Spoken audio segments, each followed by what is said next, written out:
سلامونه ملګرو د پی اس ال بقایا میچز به سبانه شروع شي خو د کویټا ګلیډیټر یو ډیر مضبوط سکواډ یو ځل بیا جوړ شوی دی ذکر دوه کلړیان کم چې تاسو له سکرین باندې ښکاری فین ایلن او رایلی رسو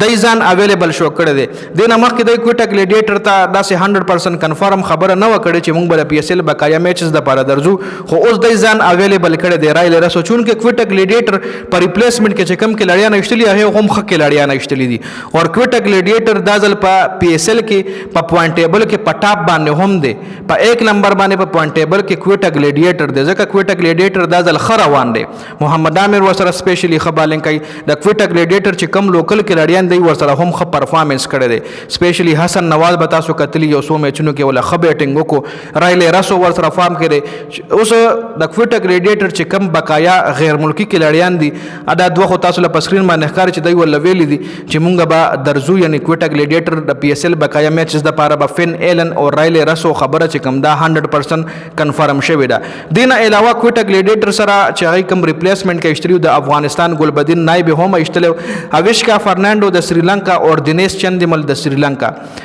لکه دا هم هغه په ریپلیسمنت کې اشتلی خو اوس ول دغه خپل دوه کلړیان زاړه چې کم نه دی ازمری کلړیان دي او له هم ریډي شوی دي چې رایلی رسو دی او رایلی رسو د ځل په کویټا ګلیډیټر د لپاره سنچري هم واخلې و تقریبا په 47 بالونو باندې 105 کې 130 رنزونه جوړ کړي ورسره حسن نواز هم سلیزه واخلې و په 45 بالونو هغه سلیزه جوړه کړي و نو کویټا ګلیډیټر ټیم د ځل خفام کې دی او په پوینټ ټیبل کې هم پټاپ ته یعنی ډبل سیمی فائنل چانس چې کم دی کویټا ګلیډیټر د لپاره زیات دی نو کویټا ګلیډیټر چې څومره هم پښتانه دی هغه سپورټ دی ځکه کویټا هم د پښتنو علاقه ده پېښور زلمیم سپورټ پښتانه زیات کوي او کویټا سپورټ هم د پښتنو دی نو پېښور زلمینه ډیر خلک داسې دي چې پېښور زلمی سپورټ کوي او پېښور زلمینه پس کویټا ګلیډیټر سپورټ کوي ډیر پښتانه او ډیر پښتانه داسې چې دغه پیله پریفر کویټا ګلیډیټر دی او بیا ورپسې پېښور زلمی دی یعنی پېښور زلمی او کویټا ګلیډیټر ټیم چې کم دی دا پښتنو ټیم دی نو دا ځل کویټا خټیم جوړ دی خټیم کمبینیشن جوړ دی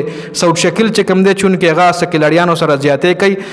چون کې ساوث شکیل خپل اوپننګ تر اوسه چې هغه اوپننګ نه دی پکار هغه سکلړیانو سره زیاتیات کوي هغه نو پک نه دی پکار خو خیر دغه چې کم لګته ټیم دی ویننګ سټریک چې کم دی هغه روان دی نو ځکه ساوث شکیل په پرفارمنس باندې ګوت نه چتیږي کینې سو میچونو کې هغه پرفارمنس دغه سټرایک ریټ یا 100 نه کم سټرایک ریټ سره هغه بیټینګ کولو یو میچ کې 200 سټرایک ریټ سره بیټینګ کړی دی خو هغه کنسسټنټ نه دی مطلب مستر کنسسټنټ نه دی چې هغه به هر میچ کې تعالی 150 نه پلس سټرایک ریټ سره بیټینګ وکړي نو په دې وجه باندې په ساوث شکیل باندې کوېسچن ریس کیږي